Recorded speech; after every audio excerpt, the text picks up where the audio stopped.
Hello dear chess friends from International Chess School. In this lecture I would like to stress the importance of the counterplay. It is important to pay attention to the consequences of your opponent's moves and try to create a counterplay according to these consequences. In modern chess, when the balance is everywhere, everyone has the possibility to check his opening variations with the computer.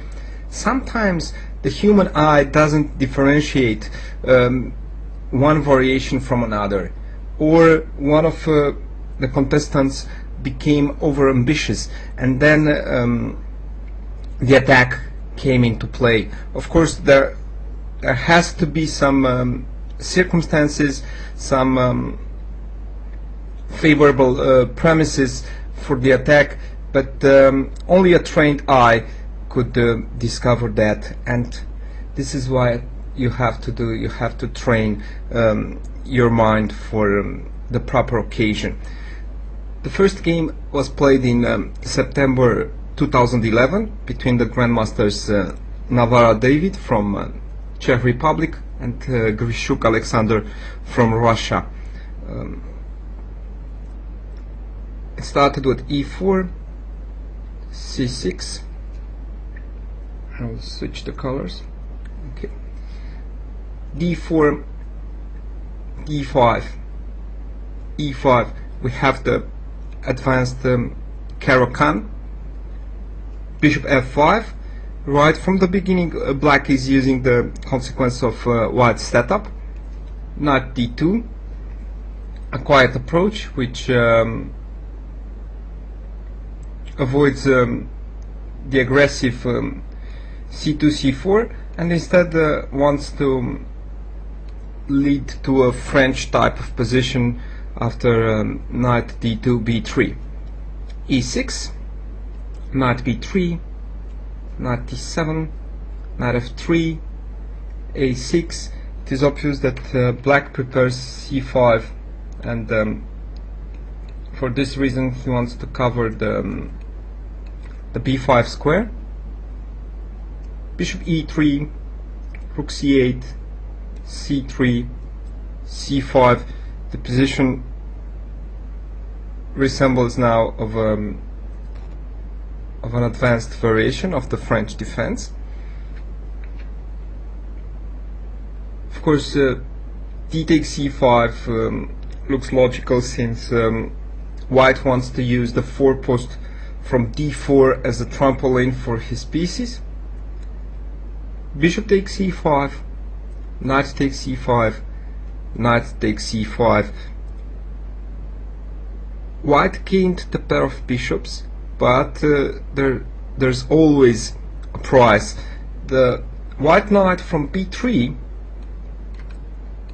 spent 3 tempos in order to exchange the bishop from c5, and you should count such small things during the game. And the black knight moved only twice to recapture on c5. As a result, we have black with 3 developed pieces: rook c8, knight c5, and the bishop from f5. The queen with some freedom activity from d8, while white has only 2 developed pieces, and the bishop from e3 is really restricted by the c3 and the e5 pawn. There's no plenty of play for that bishop, so black probably knew that in the end white will have to take the knight from c5 with that bishop. Bishop e2, knight e7, and now of course white could have castle short and play an almost equal position, but instead white became overambitious. It is not the case here, because white is a little bit behind in development. Knight h4. Again, we have the same three-time maneuver in order to exchange the light squares bishop. And of course this idea will pay dividends if black plays bishop e4 or bishop g6, for example. But black simply played h6, and this is a powerful method for using the lost potential energy of the opponent's pieces in your favor. By doing this, by enclosing the opponent's ideas in your to-do list, you'll increase the speed of the attack. Knight takes f5, knight takes f5, and suddenly White realized that the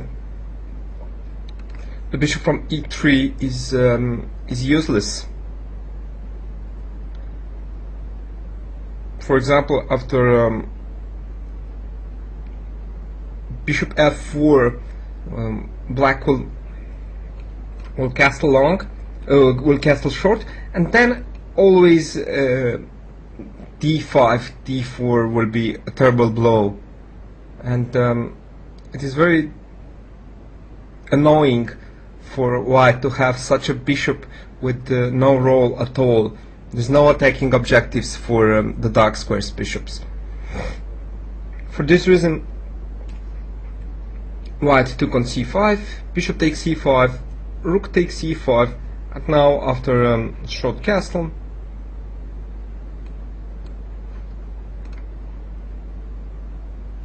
queen b6, for example, queen a4 check, rook c6, queen a3, trying to stop the castle, rook c5, we may end up with the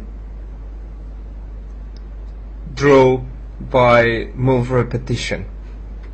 Instead,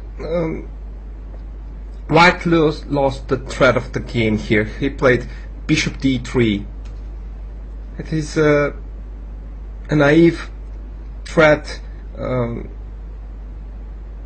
Probably he wanted to force the black knight to go back, and in that case the light squares bishop will dominate the knight. But it misses the point here. Let's take a look. White has two active pieces, the bishop from e2 and the queen from d1, while black has three active pieces. Besides that, the pawn from e5 is indirectly attacked, and the position of the rook on c5 after bishop takes c5, rook takes c5 has to warn White that the pawn from e5 is hanging. So White played bishop d3. He played one of the already active pieces instead of castling. So the premises of the attack are a better development for black. It already managed to create a central piece superiority in this case, and he can also increase the speed of the attack by attacking the pawn from e5. So such an attack is a conjunctural one, is not a build attack. It was possible because of the unforced errors in White's camp. So black played d4. Now White realized that after c takes d4,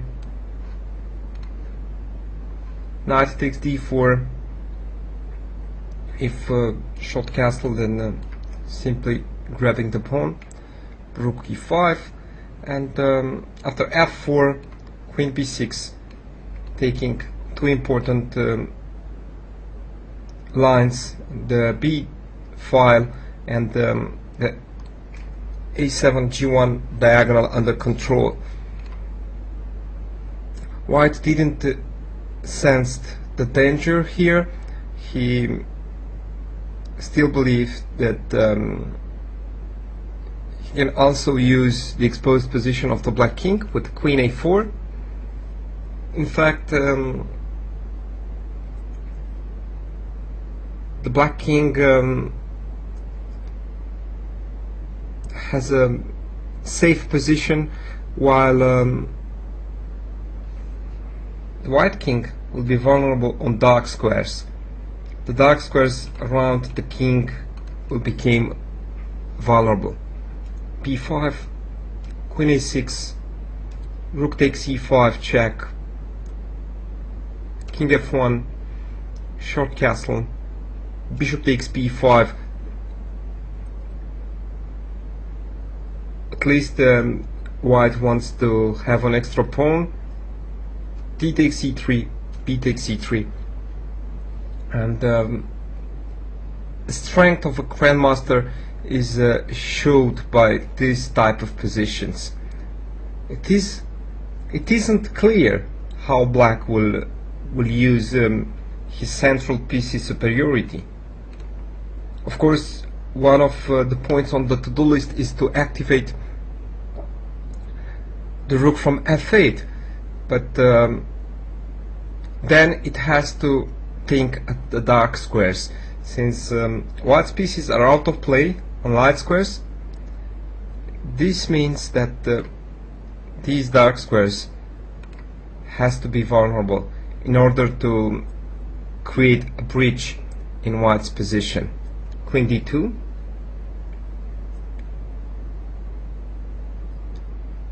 the threat is simple, rook d8 followed by queen d1. So bishop e2, white is threatening rook d1, queen takes e3.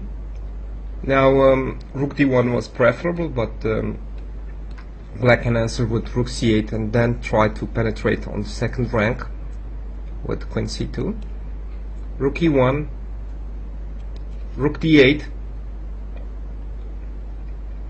Now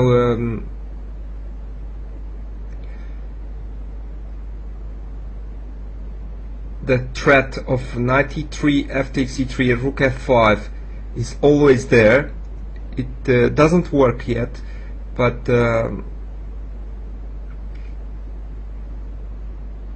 white has to pay attention to it.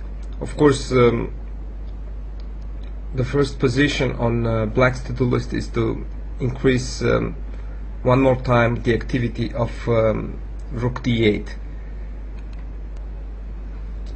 White played h4, which is a desperate attempt to activate the king by playing, or just to create a safe home for the king on h2 after king g1, king h2, of course preceded by rook h3. Actually, white's attention are based on rook h3 first, deflecting the queen from the e1 rook. But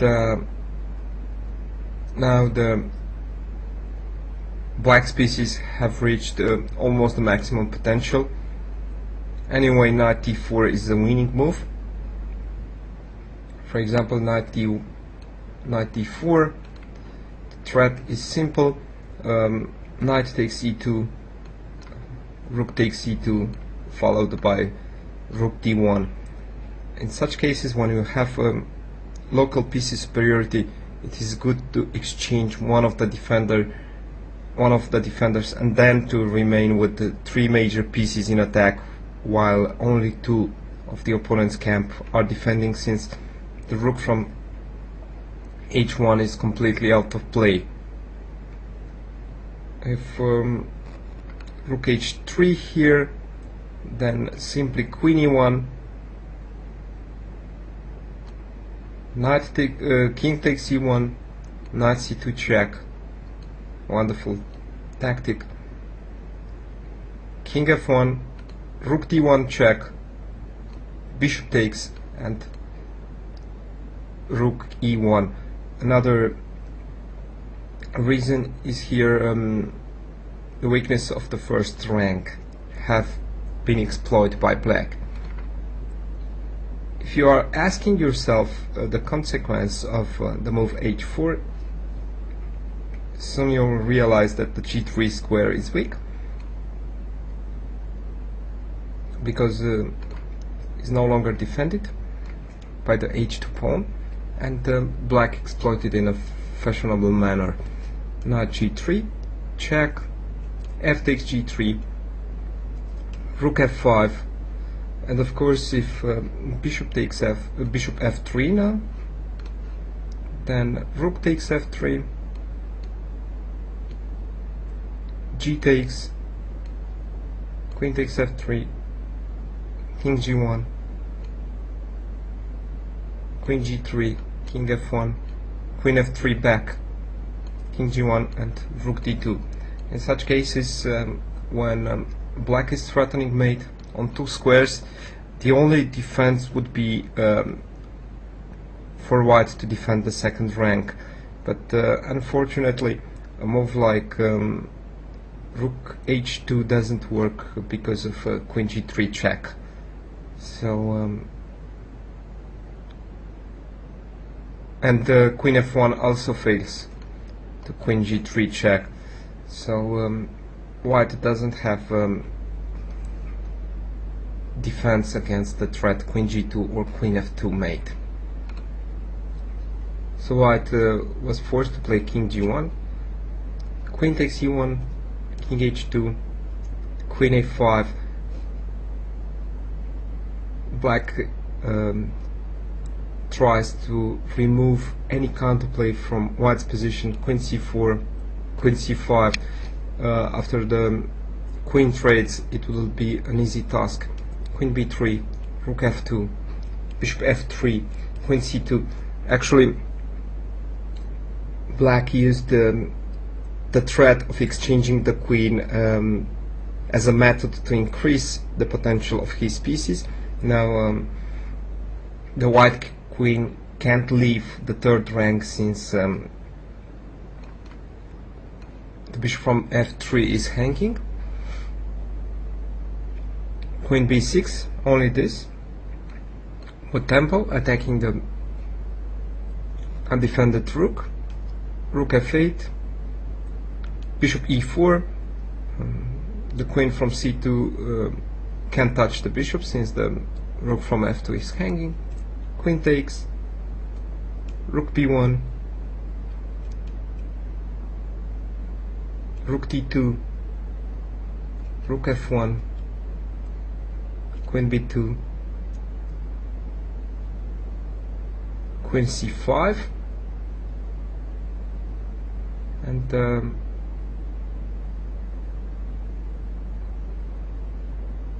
white tries some perpetual check tricks here. Maybe bishop g6 is threatened,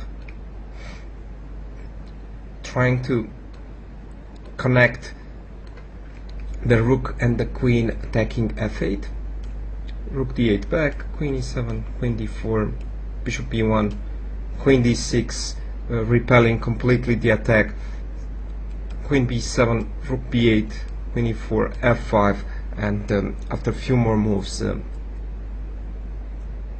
white resigned.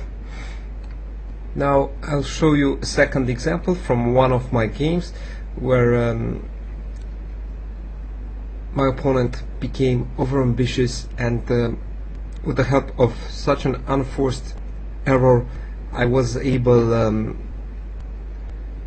to create a huge and overwhelming PC superiority in the center, and to increase the speed of the attack.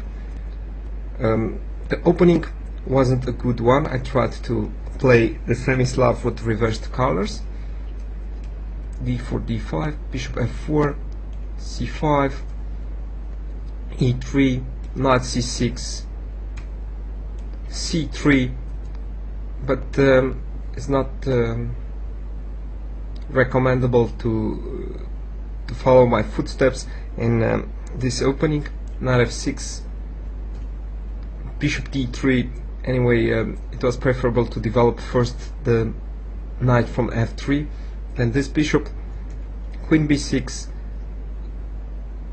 and of course queen b3 is the natural move, but I wanted to win at any price this game, and this is why I avoided the natural move, which offers a queen's exchange.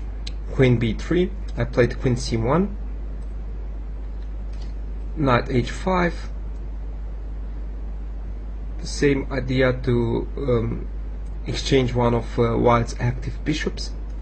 Knight e2, again there's no point to run away with the bishop. It is better to enclose the opponent's plan in your to-do list. Knight takes f4, knight takes f4, e6, knight d2, and bishop d6. Now of course after knight e2,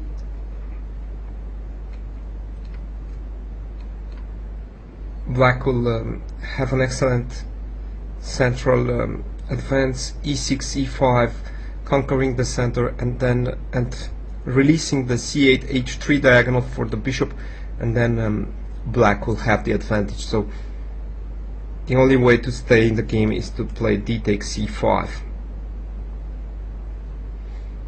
And now of course if Black takes with the queen, then short castle, and after bishop takes f4, e takes f4, I'll try to play against this passive bishop from c8. Black took with the bishop on c5, and I try to increase the speed. I try to take the lead in development by castling and bringing the rook into the battle. And my opponent started thinking for a long period of time, and then I realized that a trick based on bishop takes e3, f takes e3 is possible, followed by queen takes e3 check, because the bishop from d3 is loose. But in order to do this, my opponent has to chase the knight from f4 here.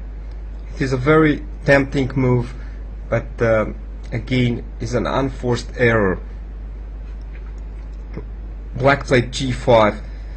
Now White has already a lead in development by by removing these two pawns from the board. White will activate the rook from f1, and maybe the other rook can become active along the e file or the d file. So White has two favorable circumstances here. It has a central PC superiority after this small tactic. It has the speed of attack, and not in the last place, Black destroyed his pawn structure, and an important weak square arose on the board. So I play knight h5. My opponent took on e3. Bishop takes e3, and knight f6 check. Maybe this was missed by my opponent, and now if Black plays king e7, then knight d5 check, e takes d5, rook e1. White will regain the bishop, and Black spoiled the castle. There's two pawn weaknesses, d5 and g5, and I believe that White has a huge advantage here. So my opponent was surprised by the move knight f6. I suppose he missed this move. Of course, king f8 is hard to be played, since the king will be indirectly attacked by rook f1, and my opponent played king d8. F takes e3, queen takes e3, king h1, queen d3. And now is the move that I already saw before black's small tactical operation. The queen and the rook are on the same file. White has to use the speed of the attack in order to create a central piece superiority. He already uses the outpost from f6, and the first idea is to play rook d1 to trap the queen and the king at the same diagonal, but this doesn't use this rook, so the solution: king clear, knight d e4. White doesn't want to commit yet, and of course d takes e4 is not possible because of rook d1, and this move not only that activates the passive knight from d2, but also releases the c1 h6 diagonal for the queen. Now suddenly the queen from c1 became very active. h6 and queen e1. As I said, white wants to bring the other rook on a central file and simply dominates the entire central files. Black is 2 pawns up, but his position is completely lost already. Knight e7.